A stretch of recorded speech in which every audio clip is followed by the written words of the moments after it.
While the G8 was struggling to find a diplomatic end to the Syrian conflict, violence on the ground keeps escalating. At least 60 government troops have been killed near Aleppo in a car bomb attack, that allegedly carried out by al-Qaeda affiliate rebels. Shortly after then, a similar blast in Damascus left 10 soldiers dead. Well, let's discuss now what's been agreed at the G8 and whether it's likely to bring an end to the bloodshed in Syria, whether it's likely to bring that any nearer at least. Let's talk to Afshin Rattanzi, RT contributor, joining us on the line now from London. A lot of talk about what's come out of this, but as far as Syria is concerned, what's your thoughts about it? It's incredibly embarrassing for these leaders in their own countries. We've got to remember President Obama, the perpetual war president who does so many things that are illegal. He's back at home. He has no support for this idea of arming al-Qaeda in Syria. As for European leaders, and although your correspondents were saying that Mr. Putin wasn't isolated, it looked, certainly in most of the media here, that the G6 was just supine to American concerns. Perhaps in the end, Vladimir Putin got his way because Israel was telling President Obama, look, we're a bit worried about you creating an al-Qaeda state right here in what was a quasi-secular government here in the Middle East.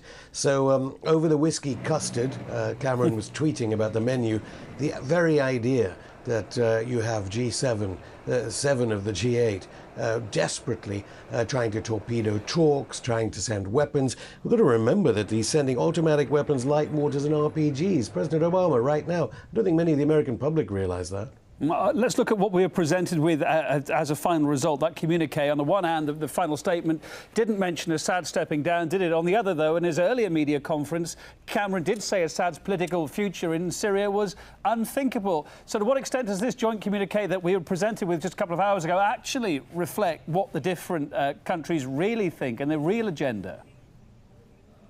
Well, the British government's incomprehension was palpable when President Obama eventually started saying that the United States was going to arm the rebels, only to have William Hague, the Foreign Secretary here in Britain, saying, oh, well, not just yet. They're in complete disarray. They don't seem to understand the region.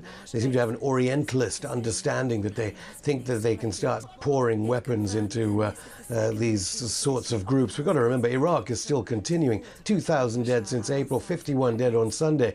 Maybe they should finish up with al-Qaeda in Iraq before they start messing around. And of course there is the danger that this is spreading. Some of those weapons that, who knows, maybe they're secretly already supplying, are killing people in Iraq. And certainly there were 2 dead in Lebanon today. Let's talk about that Geneva peace conference. There was a bit of optimism about that. However, how are they going to make the opposition, the rebels, talk at said meeting in Geneva, if and when it happens, do you think? That was unclear, wasn't it? Yes, this loose coalition of rebels seem to have held 7 of the G8 hostage already, because they seem to be saying, no, we want this and we want that. Mr. Putin was very clear, and Mr. Lavrov, that there must be no preconditions whatsoever about rebels coming to the table. And it was good to see, I suppose, Francois Hollande of France saying that he wouldn't mind if Iran, it being a big regional player, appearing there. I suppose we should also have Saudi and Qatar. We've got to remember all this was occurring in Ireland while President Obama's people were saying they were going to be negotiating with the Taliban. So many years after 9/11, they're planning to arm the kind of people that caused 9/11, and at the same time, the whole Afghan war, what was it for? They're going to be talking with the Taliban anyway, rather than using guns. Well, talking of arming the rebels, another interesting line that came out, Afshin. The British Prime Minister said the G8 agreement requires al-Qaeda-linked militants to exit the fighting. Now, do you think he really believes that's physically possible?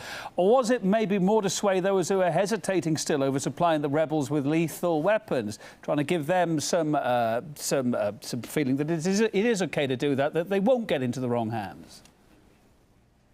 There's some history. Some commentators are saying the British Prime Ministers go crazy after a couple of years in Downing Street. We all know what happened to Tony Blair as he took his focus onto foreign policy. David Cameron, presumably it's this polite Etonian background that thinks he can politely ask the al-Nusra Front, can you please exit the theatre?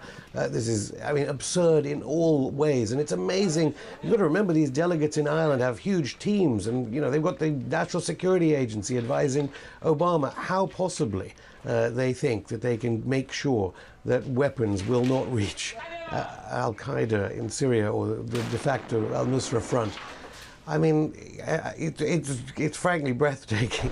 Well, let's talk about that oft-quoted red line as a final thought that, depending who you listen to, say it's been crossed. In his news conference, Vladimir Putin said that Russia was not the only country having doubts over the claims that the Assad government had used chemical weapons. Can you speculate who those countries might be, do you think?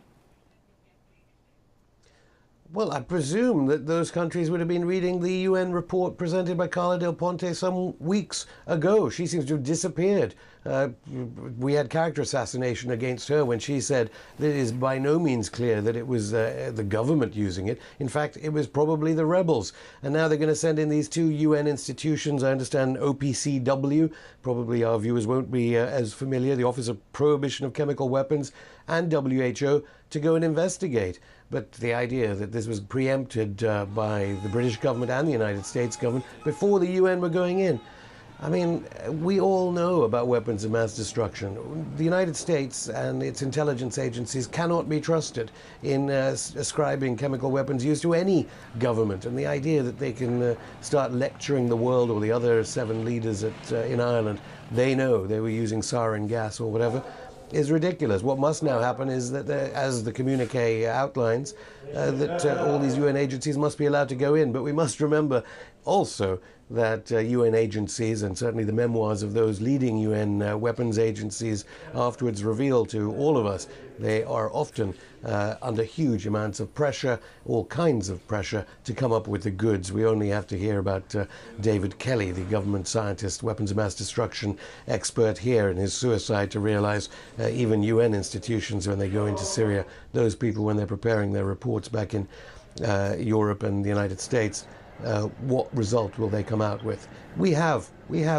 information already that the United States will be using chemical weapons as a fake flag. RT contributor Rashid Ratanzi, live from London tonight. Thank you.